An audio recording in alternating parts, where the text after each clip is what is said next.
Malolele, this is Pacific Waves from R&D Pacific. I'm Susana Suisuiki. Coming up, nominations for Tonga's Prime Minister closes. Also, I've been very grateful for the Queen for the support and the love. Tonga's royal couple back a new public library in the kingdom, and Samoa's reluctance to join a new Australian Super Rugby competition. To have a look back at what's been in the news this week, I'm joined by our morning bulletin editor, Christina Persico. Kia ora, Christina. Starting today with the election in Tonga, the elected representatives have been voted in, and now they're on to electing a Prime Minister. That's right. So 26 people have been voted into the Parliament, but the voters do not elect a Prime Minister. That falls to the newly elected members. Nominations for Prime Minister closed at 4:30pm on Friday, local time, and then the elected members will meet on Monday to choose a Prime Minister. We don't know who the candidates are. That will be a secret till Monday.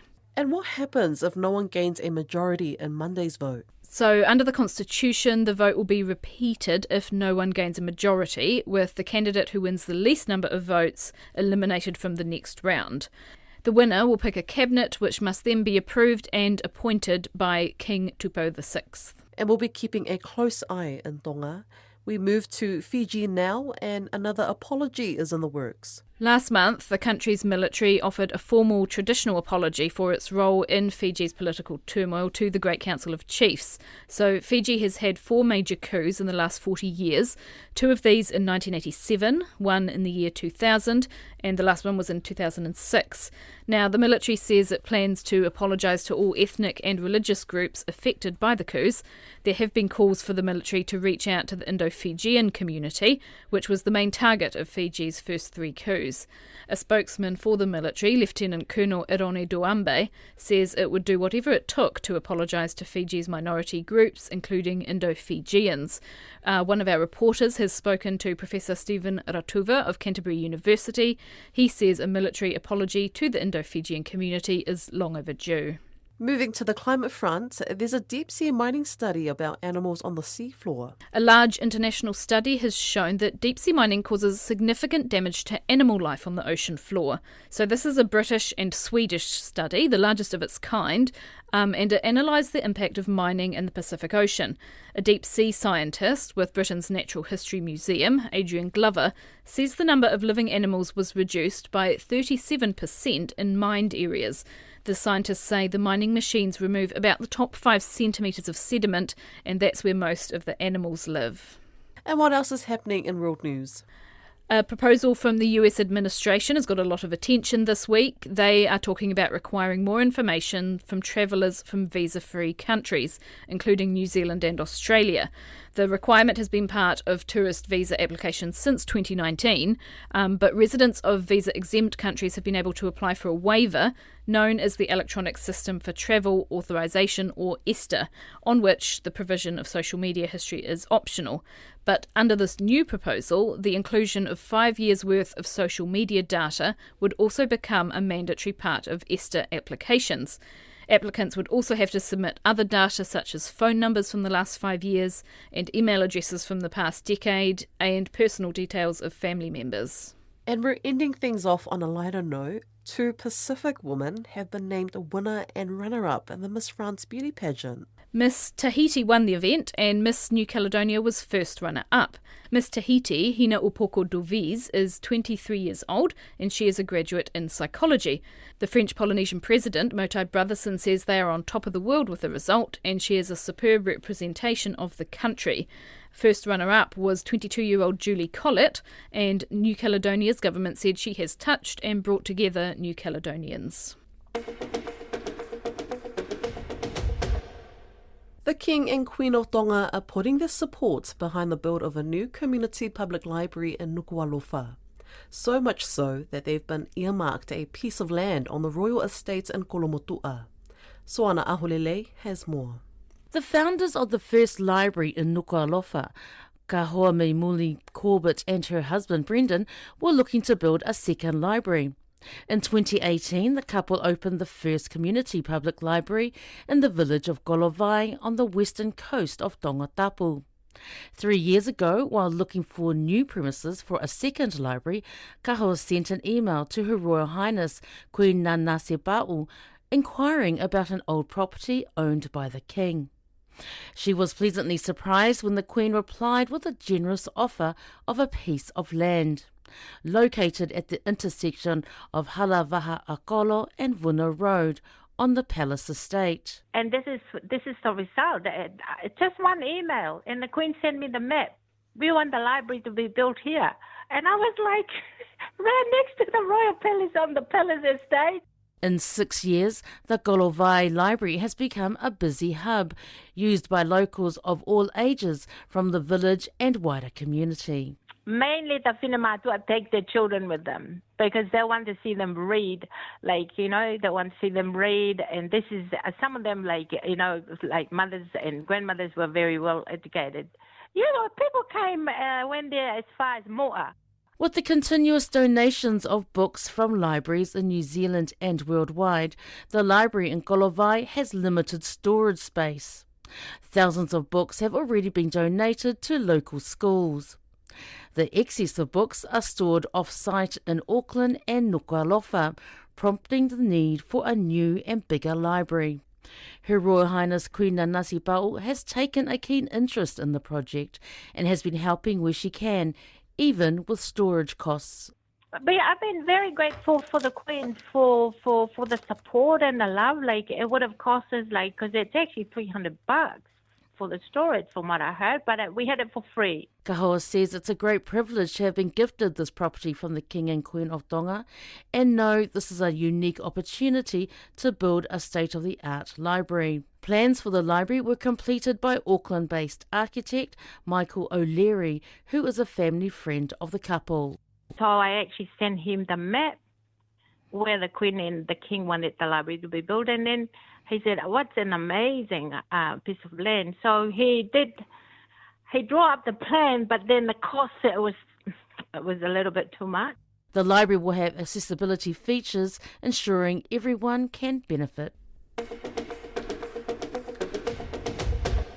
There are some concerns that Samoa might miss out on competing in the Australia Super Rugby domestic competition. Australia Rugby, Fiji and Tonga are waiting on Samoa Prime Minister Laoli Alemaliatua Polataiwao Fosi Schmidt to sign the funding agreement offered by the Australian government. And the Vice President of the Nauru Rugby Union, Dagan Kaierua, believes the sport is now set to grow following recent programs on the island nation. For more, I'm joined by senior sports journalist Iliesa Tora. Bula Ili, what's the story with the Australian funding for Pacific Rugby?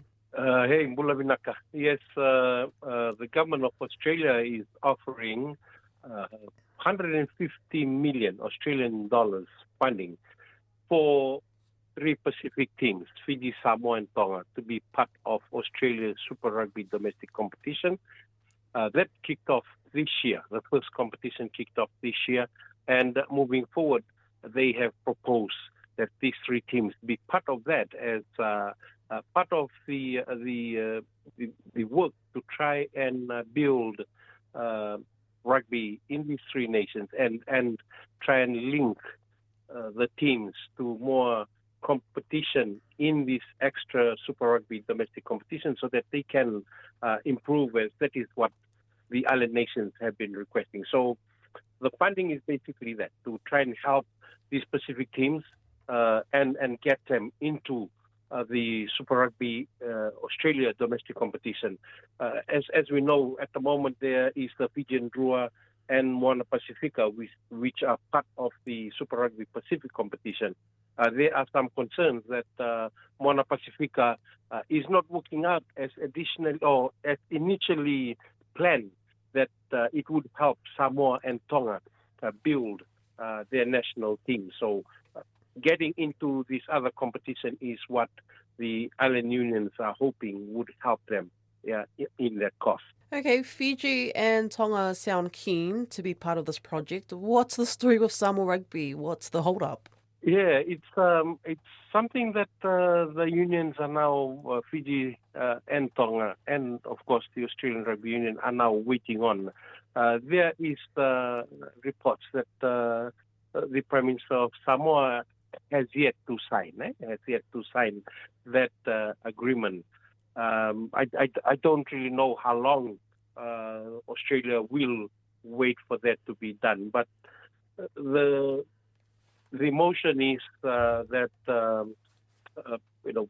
Prime Minister of Samoa probably has some issues with his political rival, former Prime Minister Tuilaepa Sailele Malielegaoi, being chairman of Lakapi Samoa, and that is something that we are still trying to work our way around and trying to confirm why the delay. But that is the story right now, is that Samoa has yet to sign that package, and there are just some concerns that if that doesn't happen, and Australia Rugby, have their deadline done and gone, that Samoa might miss out on this opportunity. Well, over in Nauru, it seems like rugby is on a positive rise there. Can you tell us more about what's happening over there? Yes, rugby is the second most popular sport in Nauru, behind what they call their national sport, which is Australian rules football. But, about 16 years ago, a man by the name of Dagan Kaierua, who was a student who grew up in Fiji and played rugby with one of the better-known rugby playing schools back in Nausori Lalin Memorial School, went back to Nauru after that and tried to get rugby developing.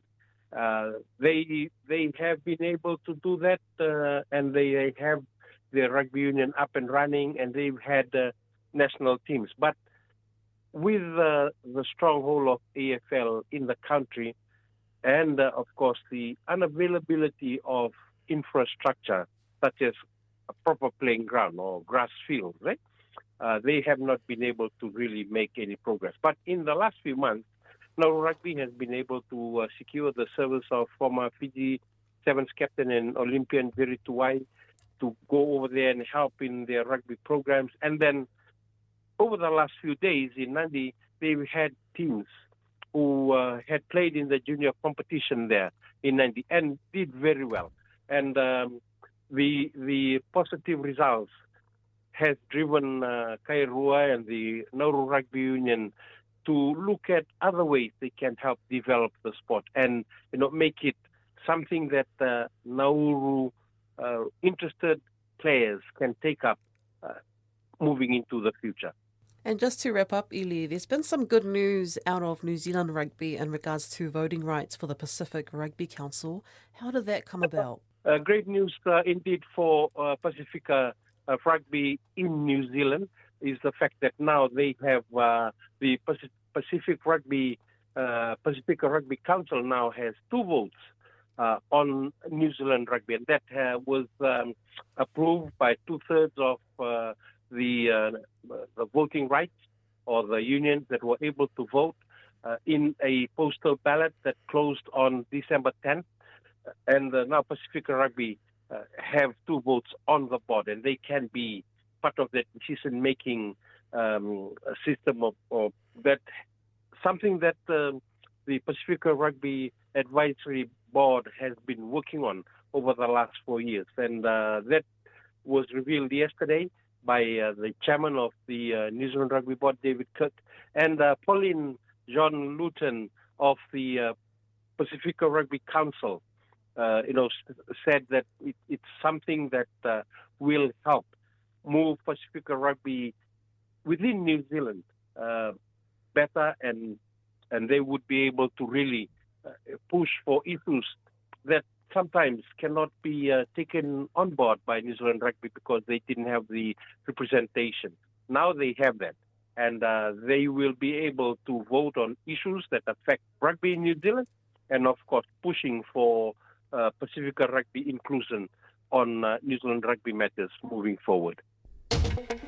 That's Pacific Waves for today. For all episodes, head over to rnz.co.nz/Pacific. We're also on Spotify, Apple and iHeartRadio. From myself and the RNZ Pacific team, Airera Tofa Soifua.